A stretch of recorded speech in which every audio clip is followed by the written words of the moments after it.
के हल्द्वानी से एक मामला सामने आ रहा है। मौर्य परिवार के अमित मौर्य, जो कि उम्र से 10 वर्ष उनकी उम्र है, उनकी गला काटकर बलि चढ़ा दी गई है। सर, इस मामले पर आपका क्या कहना है?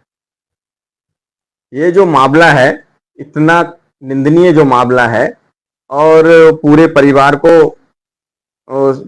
हम लोग साथ खड़े हुए हैं। इस तरह का जो परिवार के साथ जो घटना हुई है, बहुत ही खतरनाक और बहुत ही निंदनीय घटना है।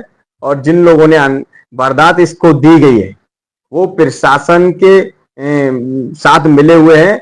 मान सकते हैं कि प्रशासन अब उनके साथ मिल चुका है, वो बिक चुका है और उनके साथ खड़ा हुआ है। सर, पीड़ित परिवार का कहना है कि जो इसमें अपराधी हैं, उन पर कोई अभी संगीन धाराओं में मुकदमा भी दर्ज नहीं किया गया है। साथ ही जो पीड़ित परिवार है, उनके साथ कई बहुत सारे जो सामाजिक लोग हैं और जो उस क्षेत्रीय लोग हैं, उन्होंने न्याय की गुहार की, तो उन पर पुलिस प्रशासन ने लाठीचार्ज किए।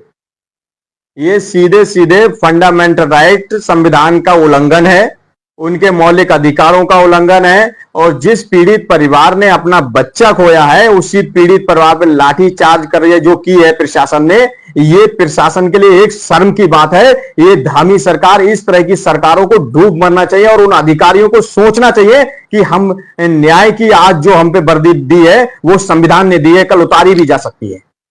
और ये बिल्कुल उनसे मिली भगत होकर उस परिवार को प्रताड़ित किया जा रहा है।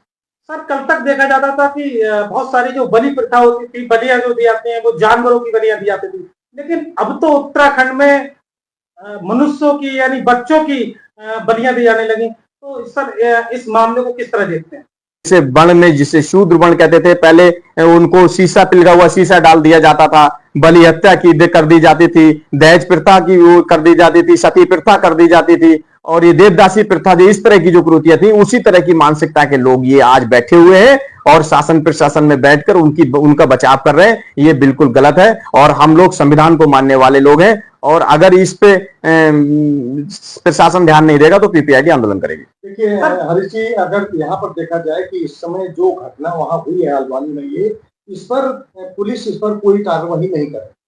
आप पीपीआईडी के प्रदेश अध्यक्ष हैं, अगर कार्रवाई नहीं होती है तो आपका फर्स्ट स्टेप क्या रहेगा?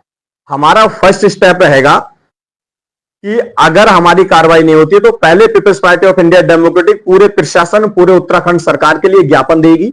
महामहिम को हमारे ज्ञापन जाने शुरू हो गए, कल से हमारे ज्ञापन जाने शुरू हो जाएंगे पूरे उत्तराखंड में। और हम प्रशासन से मांग करते हैं कि जो दोषी है उसको सजा मिले और जो पीड़ित परिवार है उसको न्याय मिले।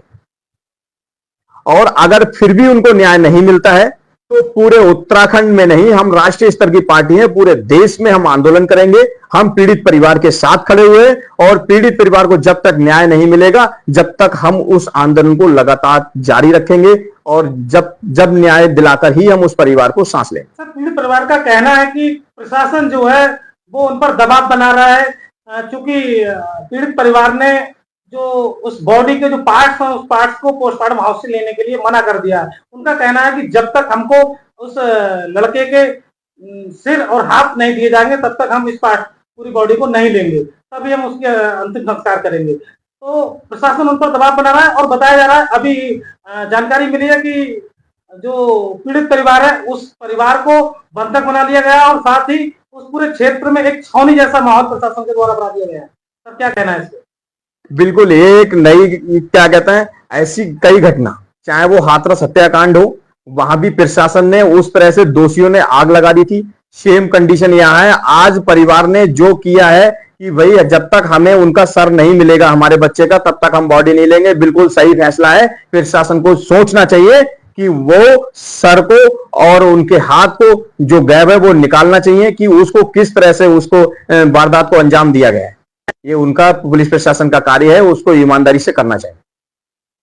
सर, अगर पीड़ित परिवार को न्याय नहीं मिलता है तो people's party of India democratic के आप प्रदेश अध्यक्ष हैं, उत्तराखंड में एक बड़ा संगठन है और एक बहुजन मूवमेंट को चलाने वाले आपकी जो पार्टी है, तो ये जो पीड़ित परिवार है वो मौर्य परिवार बहुजन समाज से आता है। तो आप इस आंदोलन को किस तरह से, किस न्याय दिलाने के लिए किस हद तक जाएंगे? देखिए, हम इस पीड़ित परिवार के लिए जब तक न्याय नहीं मिलेगा तब तक हम उनके साथ खड़े हैं। हम रोडों पर उतरेंगे, हम इस आंदोलन को और उग्र बनाएंगे अगर प्रशासन ने हमारी मांग को उनको न्याय नहीं दिलाया। परिवार के हम साथ खड़े हुए हैं।